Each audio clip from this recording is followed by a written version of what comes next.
Buka bersama dengan saya, kita melihat bersama-sama dalam kitab Roma pasal yang ke-12. Kita melihat bersama daripada ayat yang kedua. Di sini firman Tuhan berkata, "Janganlah kamu menjadi serupa dengan dunia ini, tetapi berubahlah oleh pembaharuan budimu, sehingga kamu dapat membedakan manakah kehendak Allah, apa yang baik, yang berkenan kepada Allah dan yang sempurna." Nah, pemirsa sekalian, saya percaya bahwa Tuhan mempunyai suatu tujuan atau suatu misi pada waktu Tuhan menciptakan saudara dan saya. Ada amin enggak? Ya. Oleh karena itu mari kita kenali apa yang menjadi kehendak Tuhan dalam kehidupan kita. Ya, ada berbagai banyak hal kalau kita lihat kebenaran firman Tuhan terutama pada kitab Kejadian. Bagaimana dalam kitab Kejadian Tuhan berkata supaya kita berbuah, ya. Pada waktu kita berbuah tujuannya adalah supaya ada pengaruh kerajaan surga, ya, itu ditempatkan pada kehidupan kita. Dan kemudian supaya dimanapun kita berada, misalnya saya tinggal di komunitas di mana saya berada, di kota di mana saya berada, atau di negara di mana saya berada, saya dapat menjadi pengaruh, ya, dapat menjadi contoh yang baik, sehingga orang-orang akan tahu bahwa kerajaan surga itu seperti kehidupan kita. Ya, ini yang firman Tuhan katakan. Makanya firman Tuhan mengatakan jangan kita menjadi serupa dengan dunia ini. Hari ini kita membahas sesuatu yang sangat penting tentang otak. Saya percaya bahwa pada waktu otak kita benar nih, ya, ternyata bukan saja kehidupan kita yang benar karena jiwa kita menjadi benar. Saya tahu bahwa di dalam kehidupan kita, hidup kita dipengaruhi dengan mood. Pada waktu kita bangun pagi dan kemudian perasaan kita rasanya nggak enak, ya, maka seharian apapun yang kita lakukan itu tampaknya akan bisa menjadi salah. Betul nggak? Oleh karena itu saya memberikan beberapa nasihat buat Anda untuk kita mau membaharui budi kita. Pada waktu saya bangun pagi, ini yang saya lakukan. Nomor 1, catat baik-baik. Saya akan mulai mengucap syukur dulu kepada Tuhan.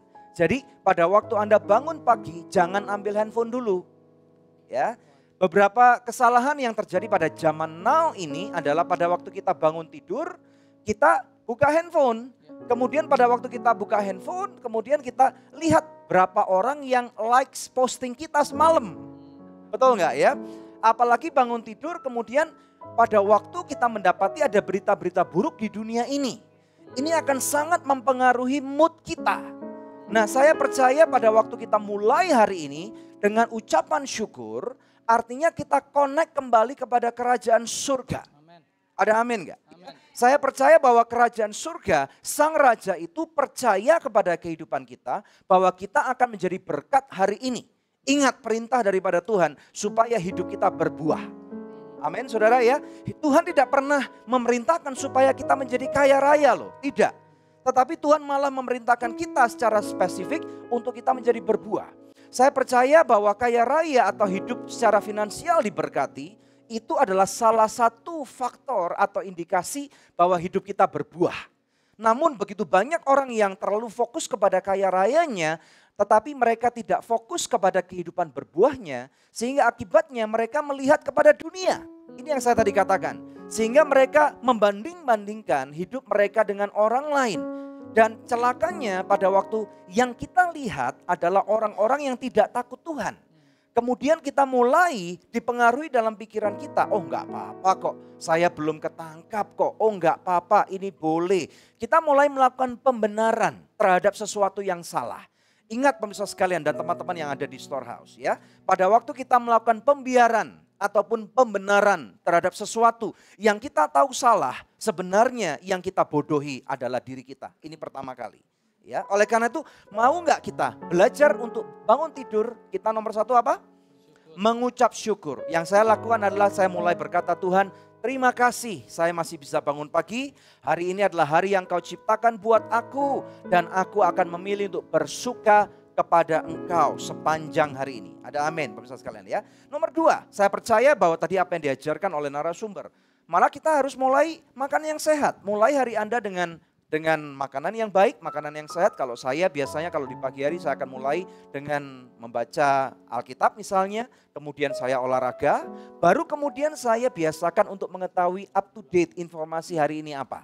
Nah, kalau kita mempunyai prioritas atau langkah-langkah yang benar, saya percaya maka sepanjang hari itu akan ada banyak hal yang luar biasa sekali. Ada amin ya. Nah, kemudian kita lihat ada beberapa hal yang firman Tuhan juga katakan bahwa supaya kita tahu manakah kehendak Tuhan, manakah kehendak Allah. Pada waktu kita mulai nyamakan diri kita dengan membaca firman Tuhan, maka kita akan mendownload informasi-informasi yang baik dan benar dari apa kata surga tentang kehidupan kita.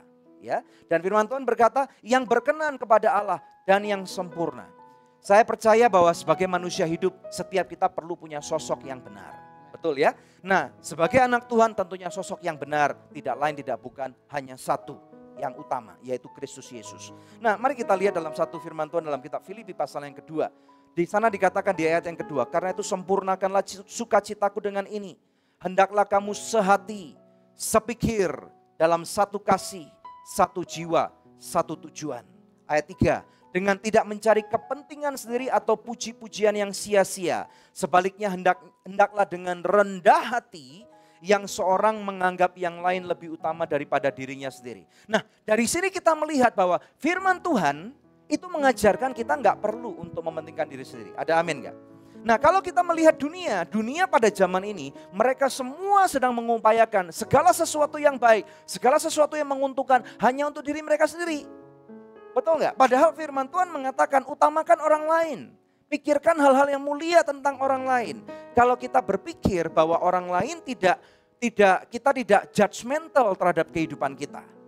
Tetapi ingat, kita hidup di dalam suatu dunia yang begitu jahat. Jangan izinkan diri saudara untuk dimanipulasi. Tetapi kita nggak bisa kemana-mana untuk keluar selalu berpikir bahwa orang lain jahat. Kita nggak bisa seperti itu. Ayat 4 kita teruskan. Dan janganlah tiap-tiap orang hanya memperhatikan kepentingannya sendiri, tetapi kepentingan orang lain juga. Bagaimana dengan Anda? Pada waktu Anda mau berbuah, pada waktu Anda mau mengisi hal-hal yang benar dalam kehidupan Anda, maka saya percaya Tuhan akan sanggup kirimkan orang-orang yang akan berurusan atau saling criss-cross dalam perjalanan kehidupan Anda. Dan kemudian di sana saya percaya Anda akan jadi berkat untuk orang lain. Ayat 5 ini sangat penting sekali, ayat terakhir. Hendaklah kamu dalam hidupmu bersama menaruh dua hal, pikiran dan perasaan yang terdapat juga dalam Kristus Yesus. Saya percaya ini berbicara mengenai the mind of Christ. Pikiran Kristus itu sesuatu yang luar biasa. Bagaimana pada waktu dia ada di muka bumi, dia memikirkan perkara-perkara daripada perkara Bapanya. Ya, mengapa dia diutus, mengapa dia ada di dunia, bahwa dalam misi yang sangat singkat, 3,5 tahun, dia melakukan segala perkara yang luar biasa. Dia membawa Injil kerajaan surga, berita baik daripada kerajaan surga. Bahwa kita bukan daripada kerajaan kegelapan, tetapi kita adalah anak-anak terang. Maka pada waktu kita percaya bahwa saudara dan saya, bahwa kita adalah umat tebusan. Siapa yang percaya bahwa Anda adalah umat tebusan daripada Tuhan? Ya, maka marilah kita mulai memikirkan apa yang Yesus pikirkan. Apa yang ada dalam perasaannya. Sehingga pada waktu kita ada di muka bumi, kita tahu bahwa firman Tuhan yang lain mengatakan bahwa tubuh kita adalah bait Allah. Berarti otak kita juga tempat di mana bait Allah itu berada. Betul? Setuju dengan saya? Maka kalau kita percaya bahwa otak kita adalah bait Allah juga, maka kita akan memilih. Katakan memilih. Sekali lagi katakan memilih. Maka kita akan memilih untuk menaruh hal-hal yang benar di dalam pemikiran kita. Baca yang benar, dengarkan yang benar, lihat yang benar, berteman dengan orang-orang benar. Nah, saya percaya maka hal-hal yang luar biasa Tuhan akan izinkan terjadi pada kehidupan kita semua. Yang percaya katakan amin. Kita berikan kemuliaan yang paling meriah buat Tuhan kita. Anda diberkati hari ini, bagaimana dengan Anda yang di rumah? Mari kita berdoa bersama-sama. Haleluya. Tuhan, kami mau berdoa untuk setiap daripada pemirsa Good News. Engkau yang tahu Tuhan bahwa Engkau yang menciptakan kami. Kami sungguh bersyukur hari ini kami boleh belajar kebenaran firman-Mu. Terima kasih Engkau berikan kami sebuah otak yang luar biasa Tuhan. Suatu organ yang dahsyat. Tuhan berdoa untuk setiap pemirsa Good News. Dimanapun Anda berada. Apabila Anda mengalami pergumulan-pergumulan atau masalah-masalah kesehatan.